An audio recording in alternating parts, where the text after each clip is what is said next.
সেই একঘেয়ে শীতের সবজি খেয়ে খেয়ে মুখ একদম পচে গেছে। এই সিজনের ফার্স্ট এঁচোড় চিংড়ি খেয়ে মুখটা আবার ফ্রেশ করলাম। তো কিভাবে ফ্রেশ করার রেসিপিটা করলাম সেটা তোমাদের সাথে শেয়ার করলাম। প্রথমে আমি একটা এঁচোড় এরকমভাবে ডুমো ডুমো করে কেটে প্রেশার কুকারে অল্প হলুদ দিয়ে একটা সিটি দিয়ে নামিয়ে নিলাম। এদিকে একটা ডুমো করে কাটা আলু হলুদ লবণ দিয়ে ভেজে নামিয়ে নিয়ে ওই একই তেলে 250 গ্রাম চিংড়ি দিয়ে ভেজে তুলে নিলাম। আরও একটু তেল অ্যাড করে তাতে তেজপাতা শুকনো লঙ্কা আর গোটা জিরে ফোড়ন দিয়ে দুটো পেঁয়াজ কুচি দিয়ে 1 মিনিট নেড়েই তাতে বেশি না মাত্র এই 4 কোয়ার মতো রসুন বেটে দিয়ে ভালো করে ভেজে নিতে হবে। তাতে এবার একে একে আদা বাটা 1 চামচ, লঙ্কা গুঁড়ো 1 চামচ, হলুদ, একটা বড় সাইজের টমেটো পেস্ট দিয়ে খুব ভালো করে কষিয়ে নিলাম। মশলার কাঁচা গন্ধ চলে গেলে এরকম মশলা থেকে তেল ছাড়লে সেদ্ধ এঁচোড় আর তার সঙ্গে 1 চামচ লবণ আর ভাজা আলু দিয়ে আরও মিনিট 5 মতো এখানে আমি নেড়ে নেব।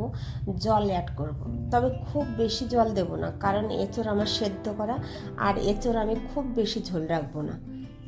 এখন চিংড়িগুলো দিয়ে একে একে ভাজা জিরে গুঁড়ো, অল্প চিনি আর অল্প গরম মশলা বাটা দিয়ে নামিয়ে নিলাম। গরম গরম ভাতে খেতে ভীষণ ভালো হয়েছিল, জিভে যেন জান ফিরে পেল। আসলে কোনো কিছুই একঘেয়েমি ভালো লাগে না। ওকে, ভালো থেকো, সুস্থ থেকো, আবার দেখা হবে নেক্সট ভিডিওতে।